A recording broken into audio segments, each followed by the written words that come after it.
It's a game week, and we're previewing the Louisiana Tech Bulldogs and the Missouri Tigers game here coming up next. You are listening to KC Sports Network, the #1 podcast network for today's Kansas City sports fans. With former players from your favorite teams, informed perspectives, and former insiders, this is the place for you. KC Sports Network is proudly presented by Emprise Bank, your partner in possible. Hello and welcome back into Mizzou, That's Who, a Missouri sports podcast on Kansas City Sports Network. I am one of your wonderful hosts, Tucker Franklin, here with Gabe DeArmond and Maggie Johnson. It's a game week. We finally have a game to talk about. The Missouri Tigers take on the Louisiana Tech football Bulldogs. That's going to be at 7 p.m. on Thursday night at home. They have the Thursday game. Smart marketing. Keep the kids back in school. It's a long weekend. They want to go home for the weekend. I think it's genius. MIAA does it all the time where they do it with Northwest Missouri State where they keep the kids there. I think it's a great idea. But I'm glad to be joined in talking about a game day with Gabe and Maggie. Gabe, how does it feel coming up on another year where the Missouri Tigers seem to have as much hope as they can? Yeah, season number 20 for me since I've been back. So that's something. But it's always good to have something. Like, we spend so much of the year figuring out, like, making things up to talk about, more or less, right? And then you get 12 weeks where you're actually arguing about things that happened instead of arguing about theoretical things that might happen. So I enjoy that. And I like that it's Thursday night because it gives me Saturday to actually watch college football, which I never get. That's really good. Maggie, how are you feeling with game week right around the corner? This will be a last episode where we don't have anything to talk about.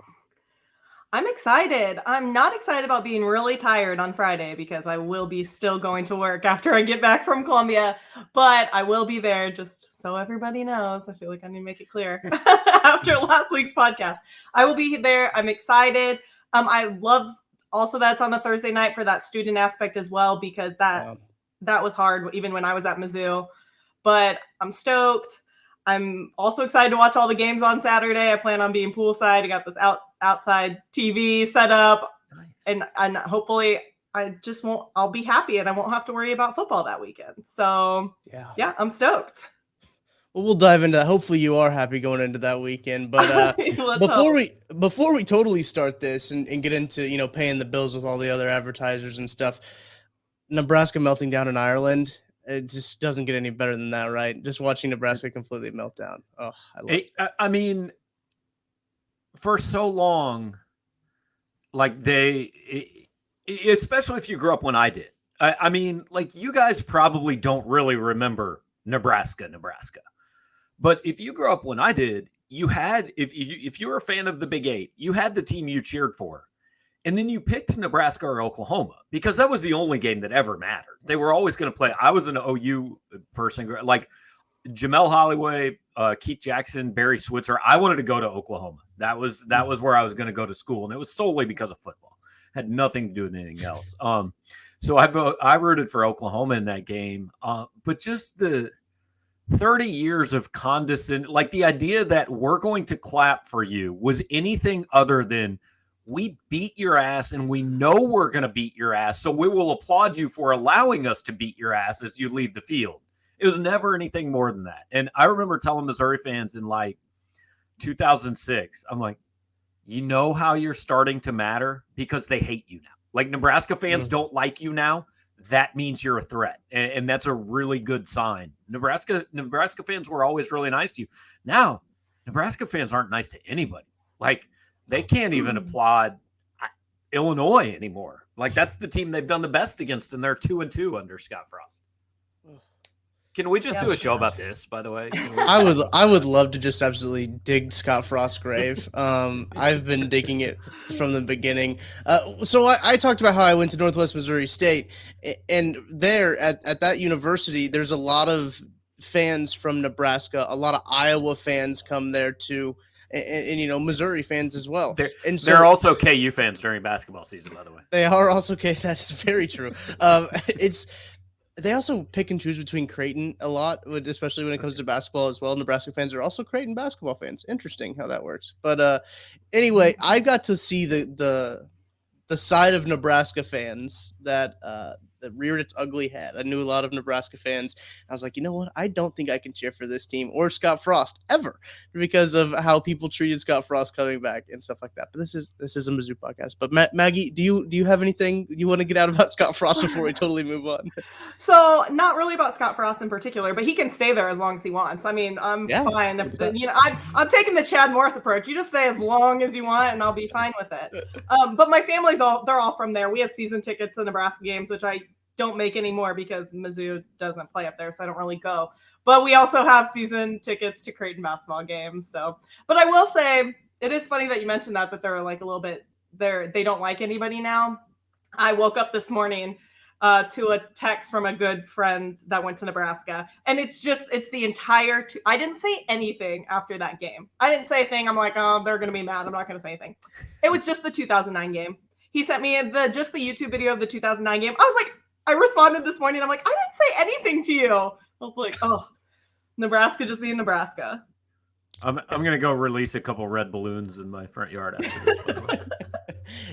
If you ever want a history lesson, go and talk to a Nebraska fan. I tell you what, they will give you a history lesson. But before we get into the game preview of Missouri against Louisiana Tech, got to thank Charlie Hustle for outfitting us today. They've got some great stuff, not just Mizzou stuff. They've got good local Kansas City stuff if you're in the Kansas City area, and other teams, Chiefs, Royals, Mizzou. Anything you can think of, they've got at Charlie Hustle. They've got Worlds of Fun stuff. I went to Worlds of Fun actually yesterday. Good time. Timberwolf, still a great ride. Yeah. And make sure you sign up for their College Road show that they're doing. New designs will drop on September 23rd for Mizzou, so make sure you have subscriptions up for that. And if you are a Missouri fan living in Kansas, we have got a deal for you with our friends at DraftKings because DraftKings Sportsbook is coming to the Sunflower State. It won't be long until you can bet on all your favorite sports from the comfort of your own home. To celebrate, all new customers will receive $100 in free bets when you sign up using code KCSN. Plus, one lucky customer will win a $100,000 free bet. That's right, DraftKings Sportsbook is giving you $100 in free bets just for signing up today with no deposit required. Soon you'll be able to bet on money lines, spreads, props, and more with one of America's top-rated sportsbook apps. That's DraftKings Sportsbook. Plus, you'll be entered to win a $100,000 free bet when you sign up. Download the DraftKings Sportsbook app now and sign up with code KCSN to get $100 in free bets to use once mobile sports betting hits Kansas. Plus, one customer will win a $100,000 free bet. That's code KCSN only at DraftKings Sportsbook. Gambling problem? Getting help is your best bet. Call 1-800-522-4700. Must be 21 years or older, physically present in Kansas. Eligibility restrictions apply. See terms at DraftKings.com/sportsbook. Subject to regulatory licensing requirements. One per customer. $100 issued as 4 free bets. No purchase necessary for sweepstake. Void where prohibited. Ends. First day DraftKings is allowed to operate in Kansas. See terms at dkng.co/KS. I've read that ad a time or two. So it's starting to get a little bit smoother, but it is still a mouthful. And thanks to our friends at DraftKings, they have the line for the Mizzou Louisiana Tech game. Coming to the game as 19-point favorites, the Missouri Tigers do at home. I like that. Minus 1150 money line, over under set at 59, evenly valued. So good lines. DraftKings likes the Missouri Tigers, as they should. So Gabe, I want to start with you. How should this game go for the Missouri Tigers?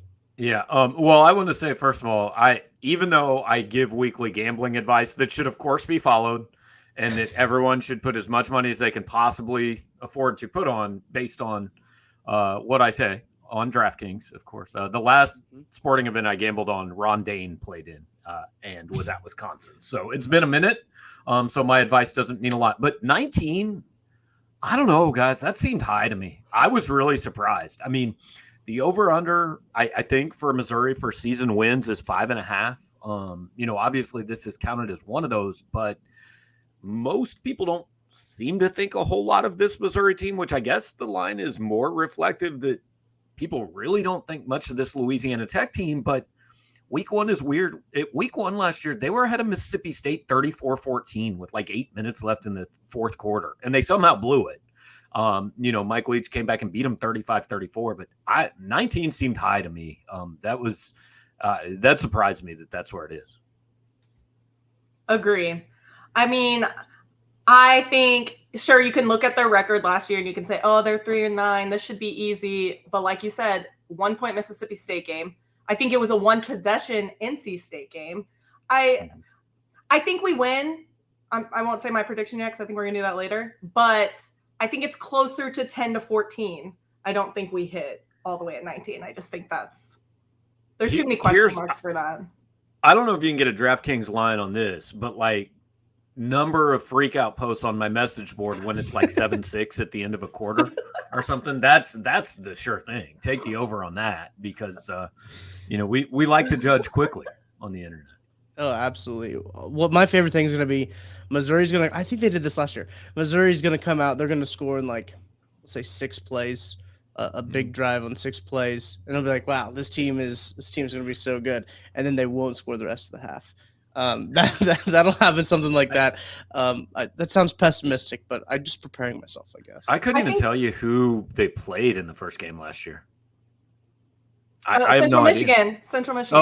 And I was going to say, and what I was going to say is that I'm not a big fan of first games for Mizzou. I'm not. That's why the 19's a little crazy for me because, I mean, we look back at the Wyoming game, which I don't think is going to happen. And obviously that was an away game, but I don't like them. 10-point Central Michigan last year. We lost to, I think we beat them 1 year, but we lost to West Virginia in a season opener. I think maybe 2016 or somewhere around there. I'm just not I think we come out hot, but we let other teams come out hot too. Well, and weird things happen, right? Because we have spent 8 months making all these predictions. There's polls. Everybody's talking about who's in the playoff. Nobody's seen any of these teams play. Louisiana Tech has a new coach. Drinkwood said yesterday, he's like, honestly, we don't have any film. Like we're going off Texas Tech film and we're kind of guessing. Nobody knows what anybody is in week 1. I mean, you go back to 2013, nobody knew what Missouri was that year, right? There's an example every year. Somebody is unranked that ends up in the top 10. And I do not think I think it's safe to say that's not going to be Louisiana Tech, but Louisiana Tech might be a lot better than we think they are. Who knows? Maybe Tim Rattay's playing in this game. They have a lot of returning starters. Yeah. I mean, I think we talked about this. Does returning starters equate to being better the next year? I mean, you really don't know the answer to that question. But, I mean, they have experience. That's what we're kind of counting on is experienced players. And they won't be, like Drinkwood said, there's no reason they're going to be scared to come play this game on Thursday night. I mean, they will come in here. They played with Power 5 teams last year. They will come into Columbia thinking that they can win this game. Now, that doesn't necessarily mean anything, but this is not opening with Abilene Christian, right? Or Murray State or something like that. Now, would you feel more comfortable if it was that way? If it was Abilene Christian week 1, maybe Louisiana Tech week 3? I think every coach would like that. Yeah. I mean, because you're basically starting with a game that you cannot lose. There is no scenario in which Missouri could lose to Abilene Christian. So you go out there and Brady Cook's in his first real game in front of 60,000 people, and it's okay, right? I mean, hey, if you go out and you're a little nervous and you go 3 and out on the first 4 drives, it's not going to matter against Abilene Christian. It is maybe going to matter because Louisiana Tech is one of those teams that you should beat them. But it isn't impossible. Like nobody would call this the biggest upset of this. This might not be the biggest upset of week 1, to be honest, if Louisiana Tech were to win. And that was kind of a question that we got on Twitter. I didn't put that in my questions, but it was kind of like, should we even use this week as a gauge for how we're going to be moving forward, or should we use K-State? I mean, it's not a team that's going to lie down. So I'm not saying that if we come out and we beat them by 25 that we should think that this season is going to be a 10-win season. I'm not saying that, but I definitely wouldn't look at it the same way I would look at an Abilene Christian. I mean, you've got to have some sense about it. Like everybody's saying, oh, Vandy's dangerous now. Vandy could go 500. Well, Hawaii's real bad, guys. And that was 21-14 at halftime. Like good for Vandy. Take wins where you can get them, but don't readjust all of your season expectations. I always say in these types of games, in these early season games, the biggest things you can find out are bad. Like you guys remember a few years ago when they played Missouri State, right? And I think it was 72-43 was the final, and Drew Lock threw for 9 million yards and all that. But everybody with any sense came out of that game and said, oh my God, they have no defense. Like they just gave up 43 points to Missouri State. They're not going to stop anybody all year. And guess what? They didn't stop anybody all year. That was me last year. I did the same thing with SEMO last year. We scored, I think, 52, but we gave up, 28 or 30 or something around there. And I remember being like, uh-oh, like this isn't good. So, hoping we don't give up that many points this week. Yeah, I think that one of the things, too, about these early games, especially against teams that, you should beat, a lot of it is about focusing on what you do as a team instead of what the other team does. And I think Gabe, you brought up a good point of them not having any film. A first-year head coach, Louisiana Tech hasn't announced a starting quarterback yet, I don't think, from what I was doing research in. They had a massive quarterback battle where they brought in transfers from, 4 different schools or something like that. Or transfers. I think they've got a guy from TCU that everybody at least expects to start. Yeah. I think he was maybe their backup last year, TCU's backup last year, I think. But they brought in, I think 3 or 4 transfers to try to figure out what they were going to do at that starting quarterback position. So that's kind of a question mark for them. And I think Missouri just kind of has to focus on them, right, and let it all obviously, the X's and O's are going to need to be there, but they should have the Jimmies and Joes to outweigh the X's and O's in this matchup. And Gabe, I guess I want to ask you, what happens if this game doesn't go as expected?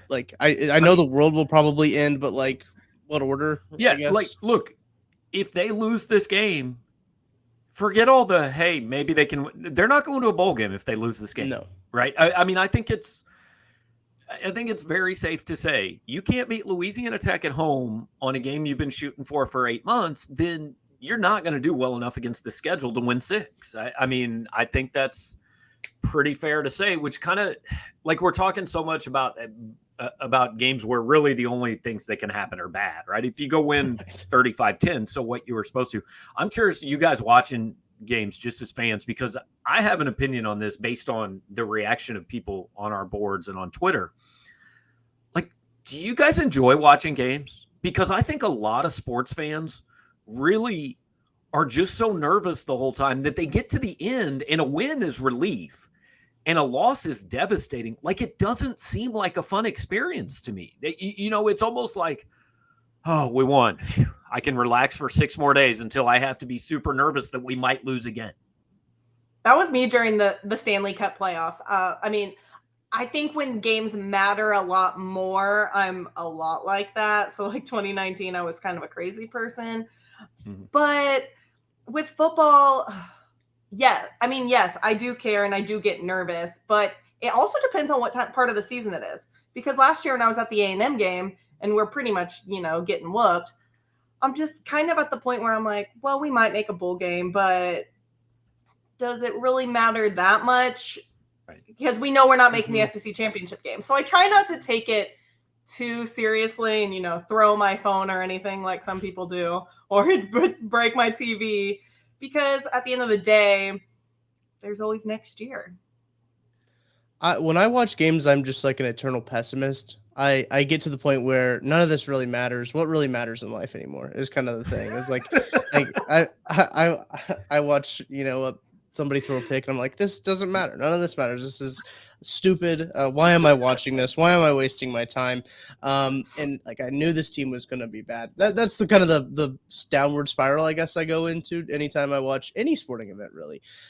So I just so again, very fun experience that you should spend. Yeah, as much time absolutely as love doing. it, and I spend way more time focusing on the bad parts than the good parts because I think I want to temper my expectations. Right? Maybe this is going to turn into a psychology podcast. Right. So if they do well, I said do. If they do well, then I'm going to be super stoked. But my bar for them to clear is very low because I don't want to be disappointed. So that's kind of where it's evolved to. Yeah, it's so fascinating. I mean, with the Chiefs, since they won the Super Bowl, now I just watch games and Bengals game kind of bummed me out. 10 minutes later, it was fine. But I remember in 2014 when the Royals were in the World Series, I remember texting all my friends that were Cardinals fans and I say, I don't understand how you do this every year. Like, thank God my team hasn't been in the playoffs for 29 years because, like, I'm not sleeping.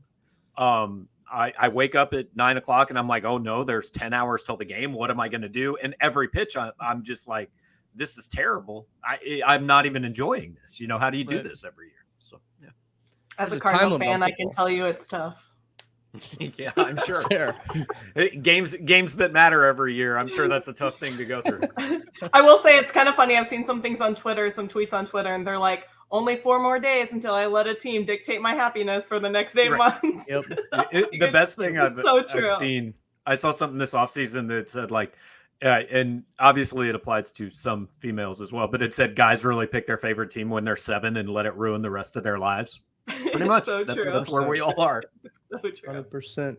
So we spent a lot of time, I guess, talking about what could go wrong, right? So let's talk about what could go right.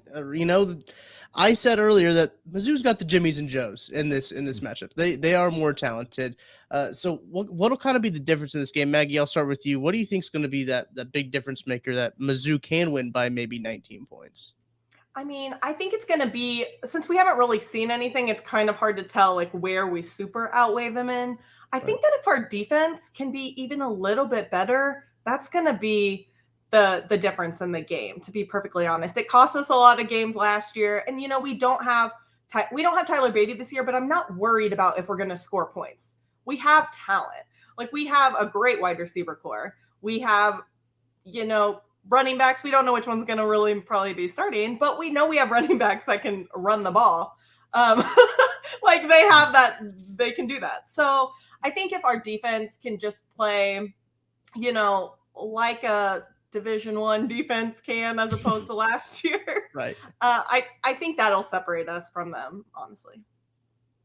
I think that's what everybody's watching, because like the offense was competent last year. It wasn't always great, but it was good enough to be a 7-8 win team, whatever.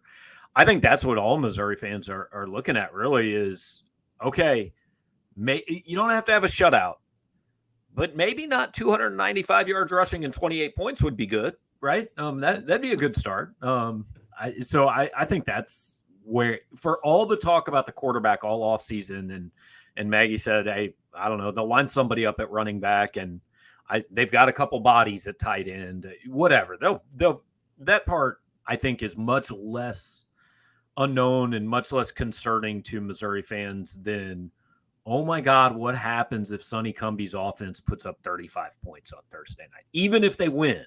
Like, it kind of goes back to like white men can't jump, right? Like, sometimes when you win, you really lose. Missouri wins this game 42-35. Everybody gonna wake up Friday morning thinking Missouri lost. The defense has to do something, right? Like, I think that they have to. Like, the defensive line has to look better than it looked last year. They've got, we talked about all the competition that they've got in there, from transfers to returning guys. That's, I think, is what makes me a little bit more nervous, is like, because Maggie, as you said, we haven't seen anything, right? So we don't have anything to go off of. How do we know that this defense is going to be better? This is a show me state. You got to show me something. So I'm just perpetually nervous that this defense is going to allow 213 rushing yards. Well, on flip side, like, I don't think 38-7 means the defense is fixed, right? Right, yeah. Because you can find out it's in trouble, but 38-7 does not necessarily mean it's stopping Deuce Vaughn and Adrian Martinez next week. So that's kind of going back to the pessimistic part is, I don't know what you can find in this game that's going to prove to you, oh, this team is way better than I thought. You can only find things in this game that will convince you it's not as good as you thought. Until Luther Burden goes and catches 200 yards and 4 touchdowns, and then we'll all be okay. That'll overshadow if they do beat them 38-7, and Luther Burden scores all the touchdowns. Mizzou fans won't even recognize the defense, which they won't even know there was a defense on the field. Wait, there's 2 sides of the ball? I thought there's a little more. But no, I'm excited to see Brady Cook, too. I'm excited to see what he can do finally against a team that's not Army, I guess. But a team, he's got first teamers with him, right? He doesn't have guys sitting out. He's got a team that he can be with all year. So what are your expectations for Brady Cook, I guess? I mean, listen, we don't really have a whole lot more to talk about, just expectations at this point. I can't wait till we actually have concrete things to go off of. I'm excited to see him with the full playbook. because he clearly didn't have it in the bowl game. I mean, that was a hand the ball off to whoever's back there, throw quick little passes, and we're going to try to win this game 24-20. And he made a couple rookie mistakes.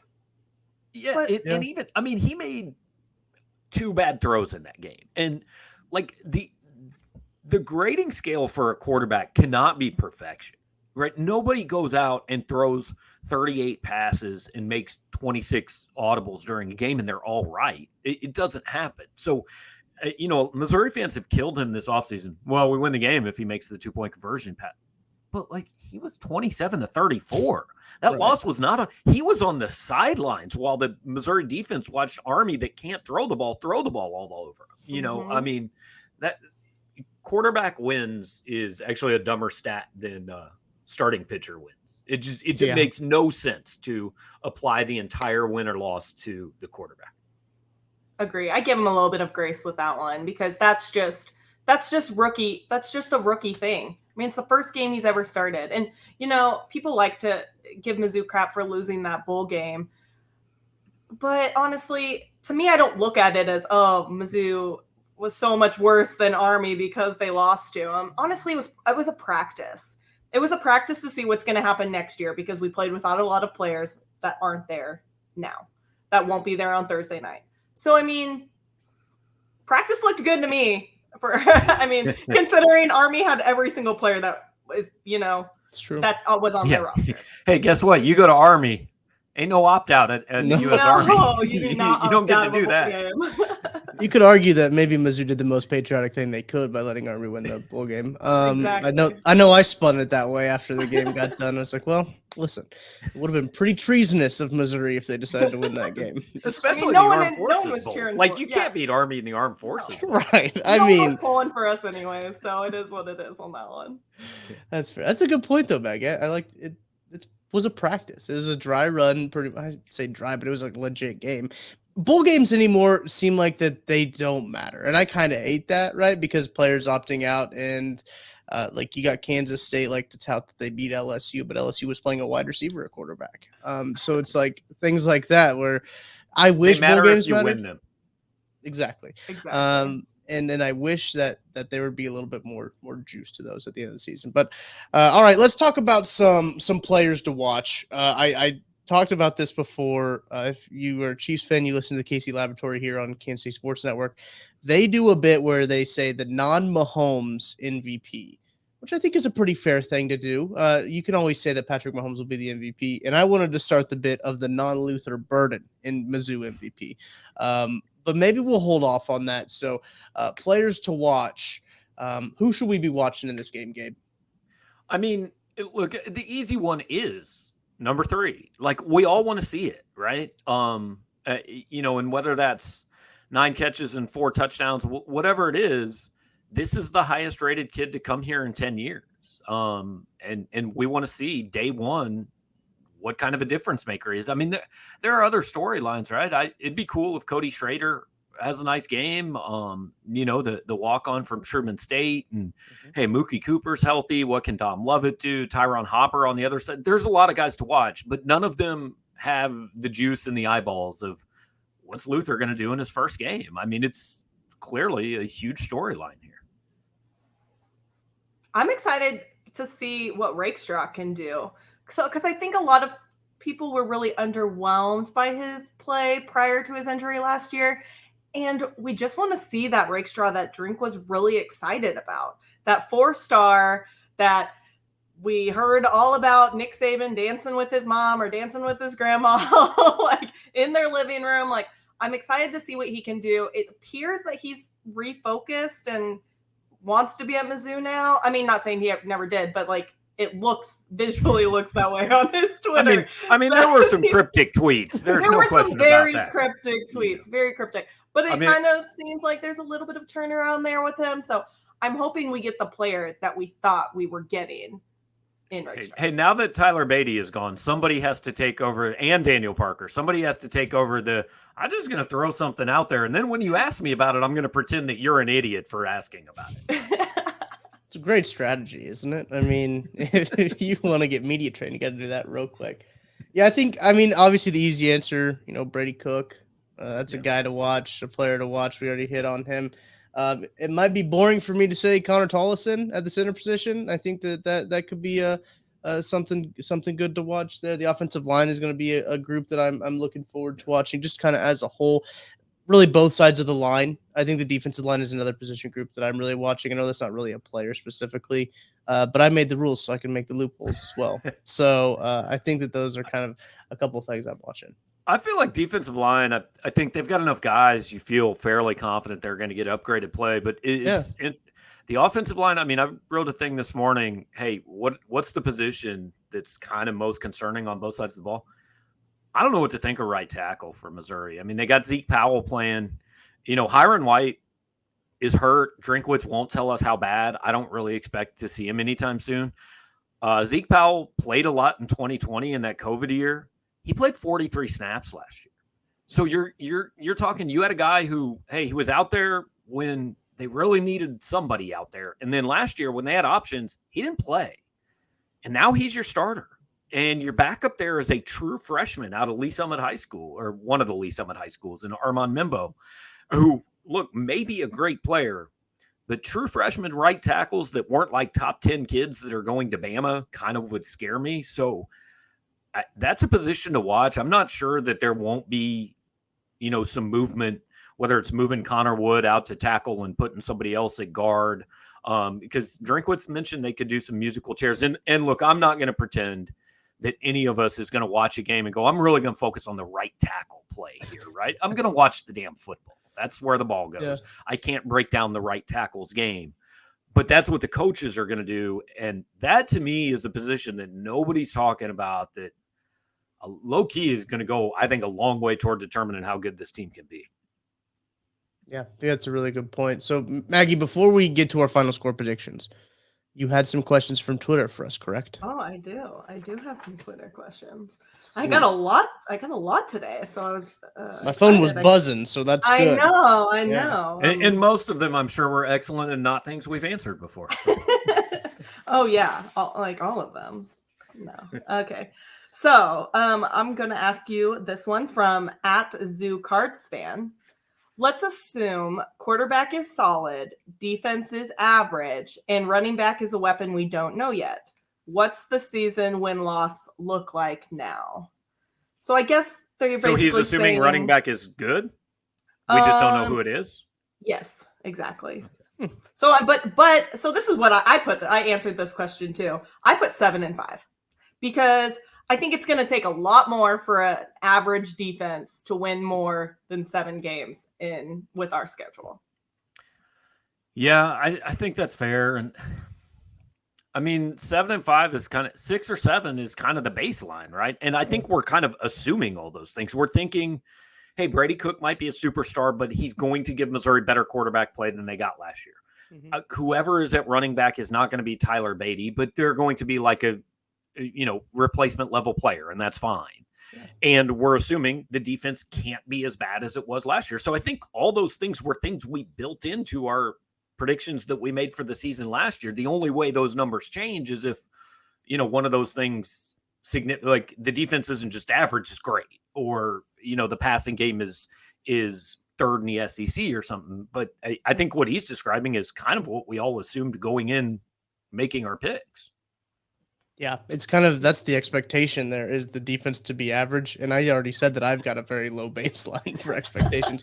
So an average defense is what I expect. Yeah, like if they're average, man, that's good. That'll be good in my book. So. Tucker, you're a good friend, man. All I expect out of you is to be average, guys. I don't need great. Just be average every day, and we're gonna get along fine. I just don't want to be hurt. That's why the bar is. That's why the bar is so low. Okay, so I have another question. So I'm actually getting off of the what's going to happen this week topic, which, they're just kind of fun questions. So here we go. Now it's what's going to happen next week. No, I left those out. I'll save them for you, Gabe. Okay, so @NPS Mizzou, build your dream out of conference schedule. What 4 teams are they? I wrote mine down, but you guys go first. No, go ahead then. If you know. Oh, yeah. Okay. Give us some time. We'll have time to think. Okay, perfect. So I put Kansas, which will get a play, I think 2025, I believe. Illinois, Nebraska, because I miss playing Nebraska. And now, now that it would be competitive with us, I'd like to play a good them. game. Yeah. And then I put as my fourth one, I put Colorado as an option for it just because it's beautiful. It's an old foe. I'd love to play there. I put UCLA because we're really probably never going to get a chance to play in the Rose Bowl. So I would love to play at the Rose Bowl. Or I really put anywhere in like California, Cal, Stanford, anywhere that's nice weather that you can go there and you can make a long Maggie's non-conference schedule has Missouri moving to the Pac-12.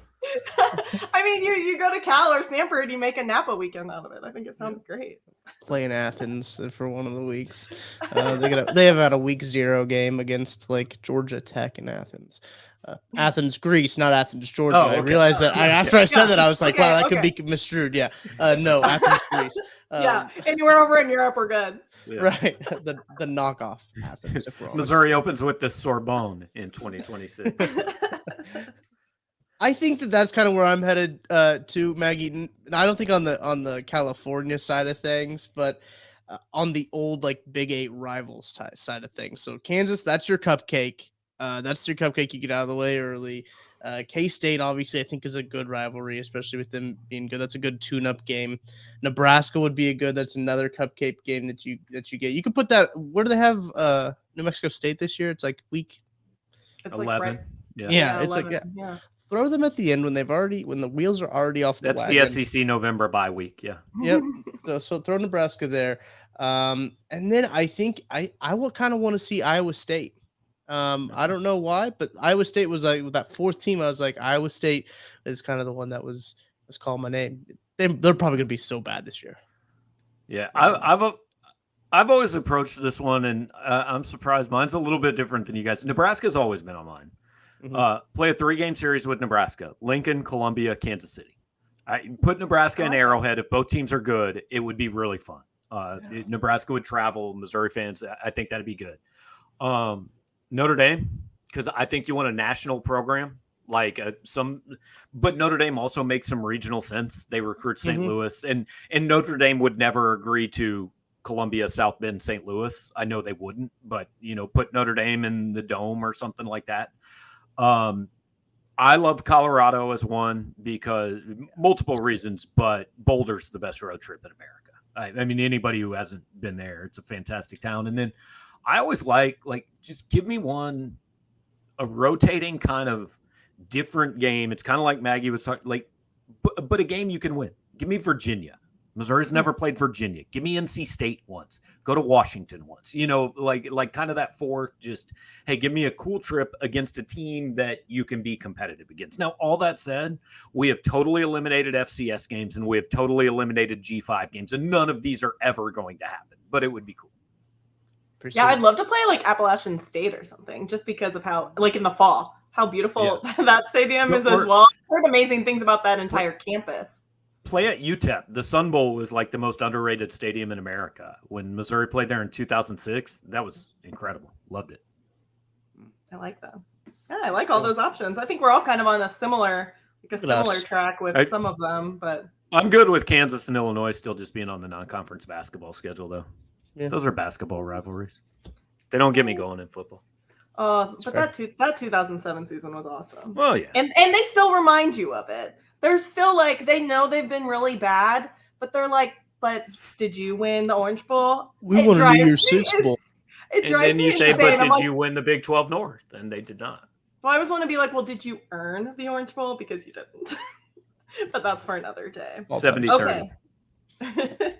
So here is my question that, because I gotta drop my own Twitter. So follow me. Wait, did you respond to your own call for questions? I didn't tweet it. I just. Oh, okay.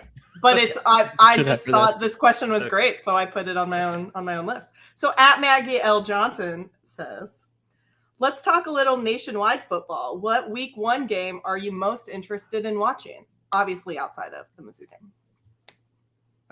I actually do this every week. I put 5 games on our board that I'm looking forward to watching. But look, everybody's going to watch Notre Dame, Ohio State. Everybody's going to watch Georgia, Oregon. I like Utah, Florida, because I think Utah could be in the playoff. Like, Yeah. I think they could run the Pac-12. And if you get anybody outside of Georgia, Bama, Clemson, Ohio State, I think Utah could be a playoff team. And I don't know if Florida's great, but like, you go down to the swamp and you never know what's going to happen. I think that'll be a fun week 1 game. Also, Arkansas, Cincinnati, fun week 1 game. Also, how did Arkansas get that game at home again? Because they got like Texas at home last year. I'm like, they get Cincinnati at home. Do they have another? I'm assuming Cincinnati probably that was kind of the deal. Hey, you want to play us? You got to come here, right? But it's in that's Arkansas, the kind of right? game Cincinnati needs. But it's in Arkansas, right? Yeah. Oh, so you're saying? Oh, that's what you're saying. Okay, I get what you're saying. Cincinnati has to go on the road to play that game because nobody's going to Cincinnati. Yeah, nobody really wants to play in Cincinnati because they've been so good recently. It's fair. Yeah. This is a game I just saw. I didn't know this game was happening until 15 seconds ago. Oregon and Georgia. I think Oregon and Georgia, that'll be a good one to watch. Obviously, Oregon's 11, but it's like top 10 matchup essentially. But Dan Lanning, Georgia, DC. That's the game I have. I have that one. Dan Lanning's a Missouri guy. North KC was just at Georgia, just won a national championship at Georgia. So yeah, I think Georgia wins, but I mean, who doesn't like seeing those kind of storylines? True. I just saw this one too. West Virginia Pitt. Yeah. Can't beat that. I like that our one brawl. too. I like that one. I'm going to probably be watching that one. Oh, that's on Thursday though. That's an hour before Missouri I think kicks it's at off. 6, Yeah. Yeah, Is I that like a lot of 6 good Eastern games this time? week though. I'll have to No, look. it's a 6 Central is I think Okay, what my okay. Google's has right here. But yeah, no, there are some good ones, especially Friday with Michigan State and playing Western Michigan. That's a sneaky one. Don't sleep on the Broncos there. I probably will be sleeping by the time they play that one. Honestly, Thursday is going to be a late night. So. that's fair. You might not be up yet. Yeah. No, a lot of good games. College football's back. Love it. Absolutely love it. Like, having good games in week 1 is cool. And whatever, Louisiana Tech's fine. But, like, Yeah. I always hated when Missouri was in the Big 12 and they would open with 4 straight non-conference games and they were all just crap. It's like, well, everybody else is having this season and we're here covering these practices until October, Mm-hmm. I remember like when I was at Mizzou, we were playing like Furman every year and things like this. And I'm just like, oh, like, what are we doing? Yeah. San Diego State. You almost lose Trying to win San Diego games. State. Yeah. Yeah, well, the Missouri Tigers will be trying to win a game on Thursday. We are 3 days away from by the time we're recording this podcast. Luther Burden days away. Actually, Maggie, have you gotten to try the chips yet? No, I have not. I have not even seen them. I went to the grocery store again, but I've seen them a lot of places, and I've actually had people send me pictures, and they're like, "Did you know he was going on a bag of chips?" I'm like, "Oh my gosh, yes, I know." But so apparently you can get them at Joya's. So shout out Joya's on the Hill. If anybody in St. Louis is listening, you can get them there. But I have not seen them at the Schnucks grocery stores where we've been told they're supposed to be. So I will keep looking, and when I have them, I will put them on the shelf. By the way, I did not change the date, so nobody judge me for if you're watching on YouTube. The date is wrong on my calendar. Oh, it is. This was not pre-recorded. So before we get out of here, let's do some final score predictions. Who wants to go first? I'm not going to tell somebody to go first. I want to volunteer. I'll go first. Thank you, Maggie. I'm going with Mizzou 35, Louisiana Tech 24. I'm putting us right at 11 points. I think that's a pretty. If we win by 11, I mean, will we be a little disappointed? Will fans be a little disappointed? I'm sure they will. But that's because we got set up with a 19-point spread. Yeah. I think any other way, they'd probably be okay with it. But. That's almost identical. I think I did this a couple days ago. I think I picked Missouri 34-21. I just see kind of one of those games where you never feel totally comfortable, but you also never feel like they're going to lose, right? Right. That's good. I just wrote down my prediction. It's not like your guys'. 42-10. The Missouri Tigers will take it. Luther Burden scores every touchdown. So that's my expectation for this game. You guys got any final thoughts before we get out of here? If Luther Burden scores 6 touchdowns, like, this show is going to be a lot of fun next week. Yeah, it's going to be a fun year if Luther Burden is scoring 6 touchdowns. He will have legitimately met, like, the low baseline expectation that we tried to set for him on this podcast in week 1. So. Yeah, good job, Tucker. That's it. Let's set the low bar. Got to set the low bar. So thank you, everyone. Yeah, he spent 40 minutes telling us how he sets his expectations low and then says, I think Luther's going to score 6 touchdowns this week. That's a low expectation for Luther. I don't know. I mean, that's probably lower than a lot of Mizzou fans have. So they're like, wait, he's only scoring 6? Brady Cook's quarterback rating is going to be 2,700 this week, guys. Low expectation. They're both going to be Heisman candidates after week 1. Have to be. All right. Thank you for tuning in to Mizzou That's Who. We will be back next week with another episode recapping the Louisiana Tech game, hopefully the Louisiana Tech win, and looking forward to the Kansas State game. That's going to be a big game. So until then, we will talk to you next week. MIZ. ZOU.